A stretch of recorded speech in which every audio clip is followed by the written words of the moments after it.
नमस्कार. अक्कलकोटस्थ श्री स्वामी समर्थ महाराजांची आद्य बखर.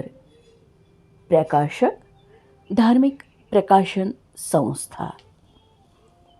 अभिवाचन अदिती पालिमकर. भाग 12. श्री स्वामी समर्थ. जय जय स्वामी समर्थ.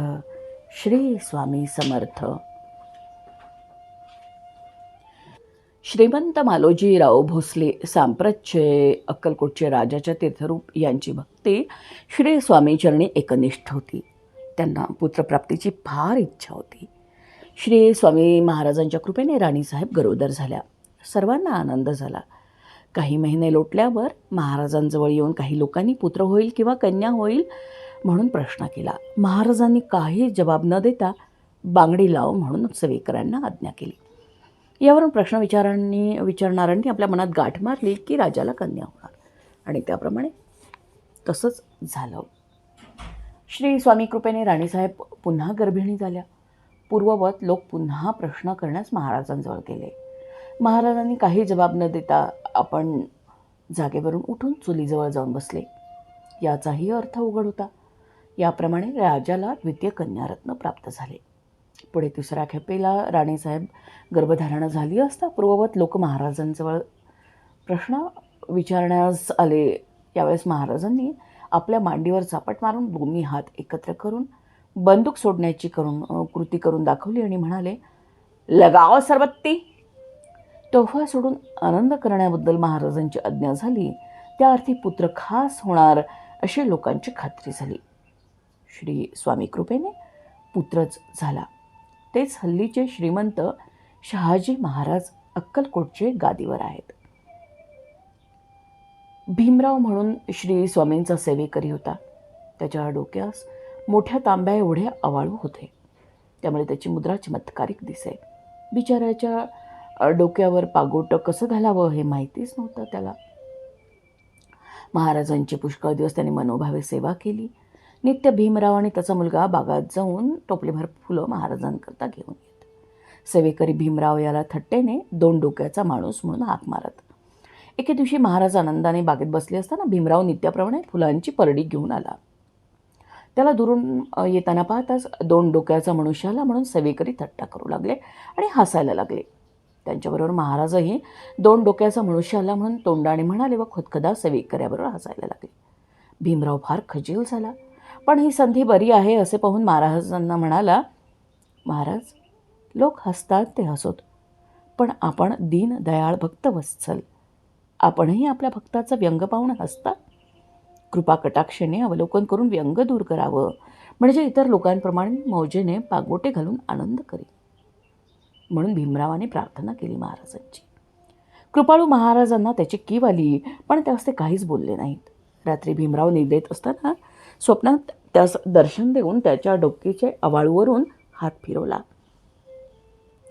सकाळी भीमराव जागा होऊन पाहत होतो. डोकीचे आवाळू फुटून त्याचे विधभर कातडे लोंबू लागले. परमानंदाने भीमराव महाराजांच्या दर्शनाला गेला. 2 डोक्याचा मनुष्य 1 डोक्याचा होऊन आल्याचे पाहून भक्तांना आनंद झाला. भीमरावाने महाराजांनी स्वप्नामध्ये येऊन दर्शन दिल्याची हकीकत सगळ्यांना सांगितली. पुढे भीमरावांना चिंता पडली की कातडं कशानं होईल. महाराजांना त्यांनी विनंती केली की कातडे कापून टाकू की कसे. महाराजांनी तीर्थ अंगारा लावण्यास आज्ञा केली. त्याप्रमाणे केल्यावरती कातडे काही दिवसांनी आपोआप सुकून नाहीसे झाले. हल्ली भीमराव हयात असून चितापूर म्हणून मोगलाईत गाव आहे, तिथे आपल्या मुलाजवळ आहेत. पुढे महाराजांची उत्तरोत्तर जास्त कीर्ती होऊ लागली. महाराजांनी अनेक चमत्कार करून त्या नगरास केवळ अमरावतीची शोभा आणली. महाराज असताना अक्कलकोट शहर जिकडे तिकडे आनंदाने दुमदुमलेलं दिसे. जरी अक्कलकोट राजधानीचं गाव आहे तरी महाराज त्या गावी प्रसिद्ध होई पावेतो त्या गावाकडे कोणी ढुंकून पाहत नसे.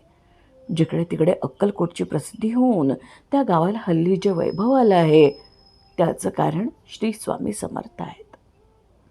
त्या गावाचा व्यापार पूर्वीपेक्षा शतपटीने वाढला आहे. शेकडो घोड्याचे तांगे आणि शीघ्र गावात फिरू लागलेत. नित्य 150 लोक कडपगाव स्टेशनवर अक्कलकोटच्या यात्रेला जाण्यासाठी उतरले नाहीत असा दिवस गेला नाही. आम्हाला वाटते श्रीमंती मालोजी राजांचे पूर्वपुण्याईच्या योगाने महाराजांनी त्यांच्या नगरीमध्ये येऊन त्यांना आणि त्यांच्या प्रजेला पुनीत केलं आहे. श्री मालोजीराजे यांच्यावर अनेक संकटे येऊन गुजरली. फार तर काय, पण एक वेळ संस्थान सोडून राजास मुंबईत जाऊन राहण्याचा प्रसंग आला होता. पण ते सर्व प्रसंग महाराजांच्या कृपेने निर्विघ्नपणे पार पडले. काश्मीरपासून रामेश्वर पावेतो महाराजांची प्रसिद्धी होऊन लक्षावधी लोक महाराजांच्या दर्शनास येत असत. पात्र पाहून त्याप्रमाणे महाराज कृपा करीत. प्रत्येक दर्शनेच्छू यात्रेकऱ्यास महाराज काहीतरी चमत्कार करून दाखवीत. त्या सर्व चमत्काराचे जर कोणी टिपण करून ठेवले असते तर महाराजांच्या अफाट वैभवाचे चित्र मनात उत्तम रीतीने दाखवता आले असते. महाराजांच्या हातात खेळण्याकरता पितळ्याची कडी करून ठेवली होती. त्यावर अनेक देवतांची चित्र काढली होती. तो दर्शनाला येई त्याचे जे उपास्य दैवत असे ते महाराज त्यास दाखवत असा अनुभव सर्वांना आला आहे. लाकडाची आणि हस्तिदंताची मापासारखी वाटोळी चक्रे महाराजांच्या जवळ खेळण्यास ठेवलेली असत. त्यात धान्य वगैरे घालून इकडून तिकडे तिकडून इकडे काळघाल करावी हाच महाराजांचा खेळ होता. दुसरेही बालकांप्रमाणे महाराज खेळ करत असत. महाराज एके ठिकाणी बसून कधी राहत नसत. दिवसातून 10-5 स्थानं बदलत. महाराजांच्या दर्शनाला अनेक प्रकारची लोक येत. त्यामध्ये बहुत करून संकटात पडलेले, अर्थार्थी म्हणजे आपणास धन मिळावे, संतती व्हावी असं इच्छिणाऱ्यांची संख्या फार. जिज्ञासू थोडे बहुत येत, पण केवळ ज्ञानप्राप्तीकरिता फारच थोडे लोक येत. सर्वांची इच्छा महाराज तृप्त करत. महाराज चालते बोलते देवच आहेत असं सगळ्यांना वाटत असे. त्यांच्या सन्निधच बसून राहावं, तिथून मुळीच उठून जाऊ नये असं सगळ्यांना वाटत असे. अशी महाराजांची मनोहर मूर्ती होती. रोज सकाळ संध्याकाळ भक्तमंडळी जमून बागेत किंवा जंगलात असताना आरती चालली म्हणजे मनाला असा आल्हाद वाटे की जसं काही आपण इंद्राच्या नंदनवनातच आहोत. महाराज रागात असले तर आरती करू देत नसत. सेवेकऱ्यांकडून घेऊन आरती पालथी टाकत. सेवेकऱ्यांना महाराजांची तब्येत पक्की समजली होती. त्यांच्या इच्छेप्रमाणे ते करत. कधी महाराज आरतीच्या वेळी एक बोट दाखवत तेव्हा सेवेकऱ्याने एकच चरण म्हणून आरती पुरी करावी. 2 बोटे दाखवली म्हणजे 2च चरण म्हणावेत. एखाद्या वेळी महाराज आनंदात असले म्हणजे संपूर्ण आरती म्हणावी. याप्रमाणे क्रम चालत असे. महाराजांची मर्जी सुप्रसन्न असली म्हणजे ते भक्तजनांजवळ गोड भाषण करून त्यांच्या मर्जीप्रमाणे सेवा करून घेत. पण जर मर्जी रागात आली तर महाराजांच्या सभोवार 100 हातात महाराजांचीही मोठ्या राजांचीही येण्याची प्रज्ञा नव्हती. मात्र महाराजांचा राग खरा नसे, काहीतरी वृत्तिक्षोभ होत असे एवढंच. एके दिवशी महाराजांची स्वारी अक्कलकोटास वडाच्या झाडाखाली असता तब्येत जरा कडक झाली होती. कोणास दर्शनास महाराज येऊच देईनात. नजीकच एक अभाविक गृहस्थ बसला होता. तो म्हणू लागला, काय हो, हे साधू म्हणवितात, मग यास राग कशाच पाहिजे? महाराजांनी त्यास त्यावेळी काही प्रत्युत्तर दिलं नाही. पुढे 15 दिवसांनी त्याच वडाखाली माटेबुवा यांचं कीर्तन असल्याने 400-500 लोकांचा समुदाय जमला होता. त्यावेळी सदर गृहस्थाच्या प्रश्नाचा निकाल महाराजांनी केला. महाराज म्हणाले, मला राग असता इतर लोकांची भाजी करून खाल्ली असती. हे वाक्य महाराज बहुत वेळा म्हणाले. महाराजांचा असा नियमच आहे की कोणते वाक्य तोंडातून निघाले म्हणजे ते 10-20 वेळा म्हणा ते म्हणायचेच. महाराज पूर्ण दयाळू असून आपल्या भक्तजनांचे संरक्षण करत. कधी कधी ते रागात असत, पण तो काही खरा राग नव्हता.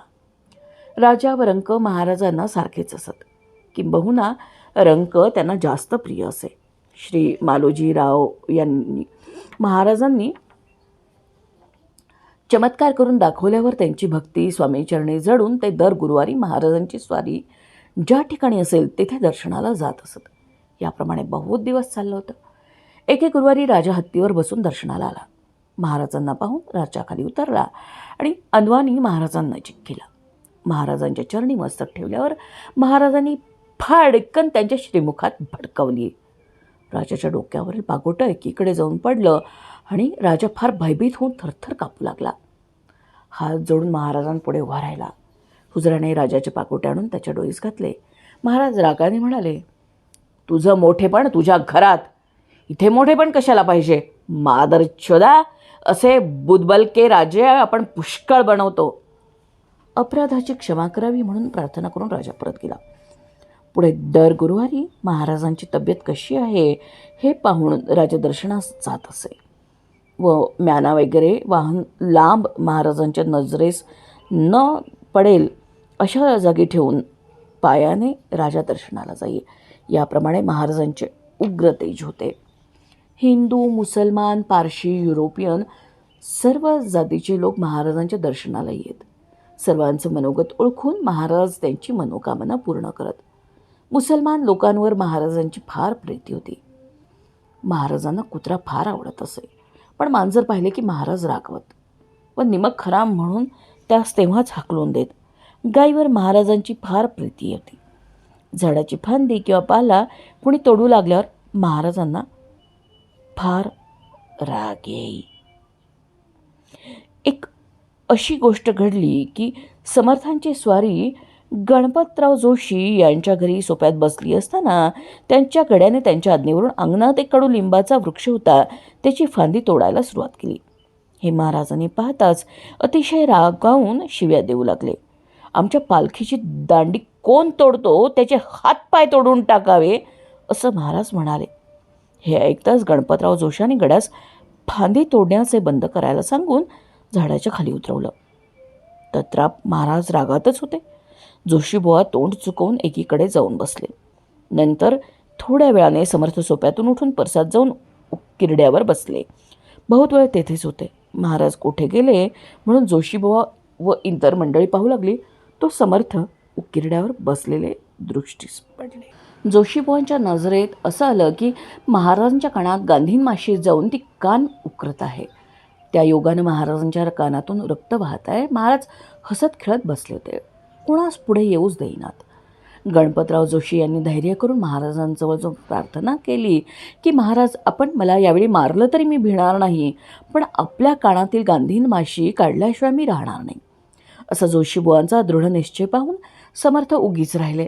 मग गणपतराव यांनी लागलीच चिमटा आणून महाराजांच्या कानातील गांधीन माशी काढून कान पुसून काढला. कानात काही पोखरलेले नसून तो साफ दिसू लागला. रक्तप्रवाह कोणीकडून आला हे कळेना. याबद्दल सर्वांना आश्चर्य वाटलं. श्री स्वामी समर्थ पूर्ण ब्रह्म असून अनेक चमत्कारिक लीला भक्तजनांना दाखवत असत. भाग 12 समाप्त. क्रमशः. धन्यवाद. माझं यूट्यूब चॅनल जर अजून आपण सबस्क्राईब केलं नसेल तर, आणि माझं अभिवाचन जर आपल्याला आवडत असेल तर कृपया माझं यूट्यूब चॅनल सबस्क्राईब करा, लाईक करा आणि शेअर करा. धन्यवाद. श्री स्वामी समर्थ. श्री स्वामी समर्थ. श्री स्वामी समर्थ.